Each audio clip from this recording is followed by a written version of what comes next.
স্বাগত ডিবিসি সংবাদে, আপনাদের সাথে আছে হিমাদ্রি রাহা। এবারে জানাবো খবরের বিস্তারিত।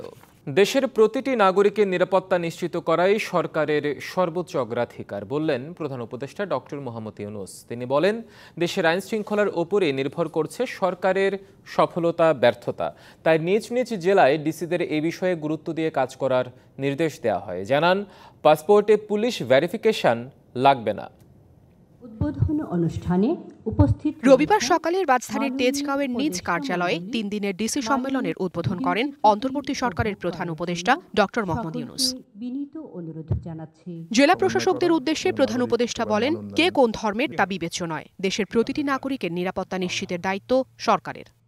আমাদের দায়িত্ব হলো এই যে টিম, সরকারের যে টিম, এটা নিশ্চয়তা দেব যে সকল নাগরিককে আমরা সুরক্ষা দেব।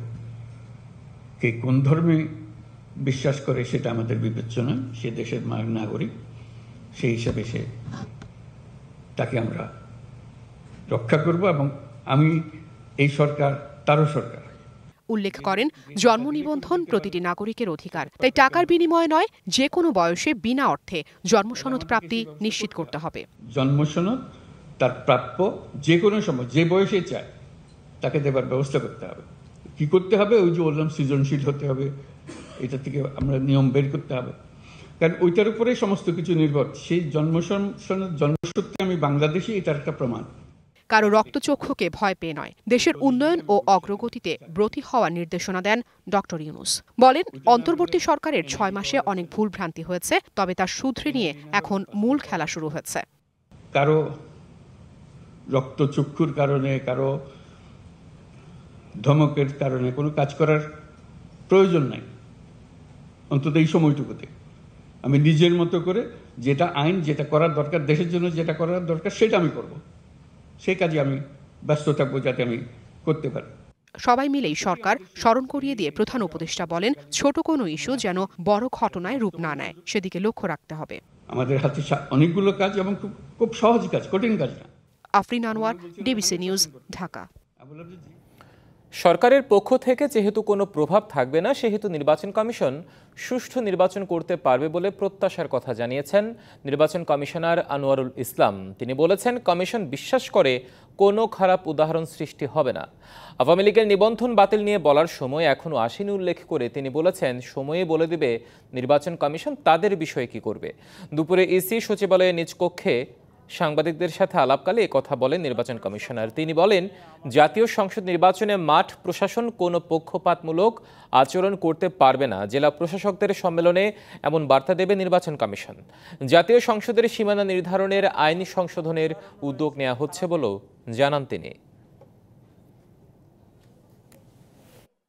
আপনারা জানেন যে নির্বাচন কাজে সহায়তা করার জন্য সবাই বাধ্য।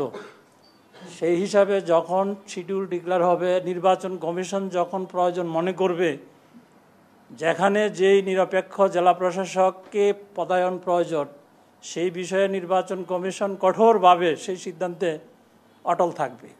দেশ পুনর্গঠনই এখন বিএনপির মূল লক্ষ্য, কথা জানিয়ে যে কোনো মূল্যে জনগণের আস্থা অর্জনের উপর জোর দিয়েছেন বিএনপির ভারপ্রাপ্ত চেয়ারম্যান তারেক রহমান। নড়াইল জেলা বিএনপির দ্বিবার্ষিক কাউন্সিলে লন্ডন থেকে ভার্চুয়ালি যোগ দিয়ে কথা বলেন তিনি। প্রতিজ্ঞা হচ্ছে, আমরা ইনশাল্লাহ ঐক্যবদ্ধভাবে গণতন্ত্রের জন্য সংগ্রাম করব।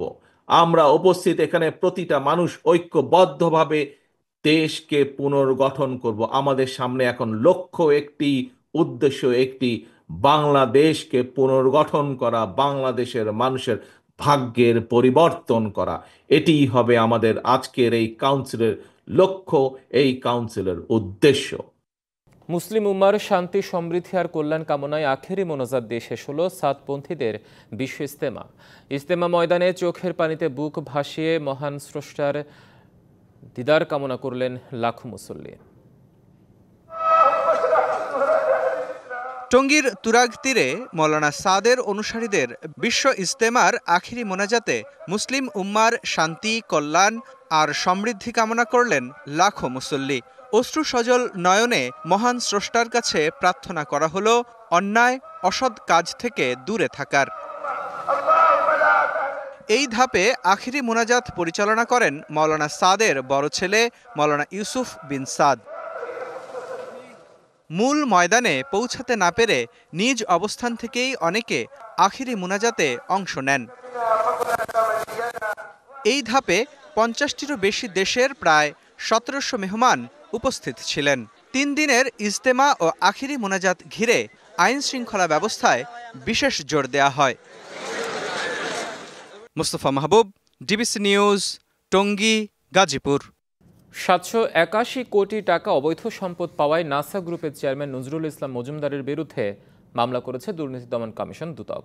দুপুরে দুদকের সহকারী পরিচালক শাহজাহান মিরাজ সংস্থার সমন্বিত জেলা কার্যালয় ঢাকা 1-এ এই মামলা করা হয়। এজাহারে বলা হয়েছে, নজরুলের মোট সম্পদ পাওয়া গেছে 832 কোটি টাকা। এর মধ্যে 781 কোটি টাকা সম্পদের বৈধ কোনো আয় পাওয়া যায়নি। তাই দুদক আইনের 1947 সালের 5-2 ধারায় মামলা করে দুদক। নজরুলের স্ত্রী এবং সন্তানদের নামেও সম্পদের অনুসন্ধান করছে দুদক। নজরুল নাসা গ্রুপের পাশাপাশি বাংলাদেশ ব্যাংক অফ অ্যাসোসিয়েশন এবং এক্সিম ব্যাংকের চেয়ারম্যান ছিলেন। বাংলাদেশের রাজনৈতিক পরিবেশ উন্নয়নে বরাদ্দ 2,90,00,000 মার্কিন ডলার বা প্রায় 351 কোটি টাকা সহায়তা তহবিল বাতিল করেছে যুক্তরাষ্ট্র। স্থানীয় সময় শনিবার সোশ্যাল মিডিয়া প্ল্যাটফর্ম এক্সের এক পোস্টে এই তথ্য নিশ্চিত করেছে মার্কিন প্রশাসনের নতুন দপ্তর department of government efficiency DOGE। মার্কিন প্রেসিডেন্ট ডোনাল্ড ট্রাম্পের নেতৃত্বাধীন নতুন প্রশাসন আন্তর্জাতিক সহায়তা খাতে ব্যাপক কাটছাঁট করছে এবং তারই অংশ হিসেবে বিভিন্ন দেশের জন্য বরাদ্দ সহায়তা তহবিল বাতিল করা হয়েছে। DOGE এর ঘোষণায় বলা হয়েছে, মার্কিন করদাতাদের অর্থ ব্যয়ে বেশ কিছু আন্তর্জাতিক প্রকল্প বাতিল করেছে যুক্তরাষ্ট্র সরকার। বাংলাদেশের পাশাপাশি এদিন আরও কয়েকটি দেশের জন্য নির্ধারিত বড় ধরনের সহায়তা অর্থায়ন বাতিল করেছে ইলন মাস্কের নেতৃত্বাধীন নতুন দপ্তরটি। এর মধ্যে ভারতের জন্য $2,10,00,000 একটি কর্মসূচিও রয়েছে। ভারতকে অত্যাধুনিক F-35 যুদ্ধ বিমান দেয়ায় মার্কিন প্রস্তাবে ক্ষুব্ধ প্রতিক্রিয়া জানিয়েছে পাকিস্তান। মার্কিন প্রশাসনের এই সিদ্ধান্ত দক্ষিণ এশিয়ার সামরিক ভারসাম্য নষ্ট করবে বলে শঙ্কা দেশটির। গেল সপ্তাহে ওয়াশিংটনে এক বৈঠকে ভারতকে উন্নত প্রযুক্তির F-35 স্টিলথ যুদ্ধ বিমান সরবরাহের কথা জানিয়েছেন মার্কিন প্রেসিডেন্ট ডোনাল্ড ট্রাম্প। ট্রাম্প আরও জানান, এই বছরের শুরু থেকে ভারতের কাছে সামরিক সরঞ্জাম বিক্রি বাড়াবে যুক্তরাষ্ট্র।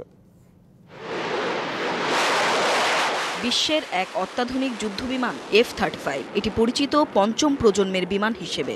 এর দ্রুত গতি, নিঃশব্দে চলার ক্ষমতা, 360 ডিগ্রিতে ঘোরা, অত্যাধুনিক সেন্সর ও ডেটা ফিউশন একে দিয়েছে ভিন্নতা। এবার এ জেট ভারতের কাছে বিক্রির ঘোষণা দিলেন মার্কিন প্রেসিডেন্ট ডোনাল্ড ট্রাম্প।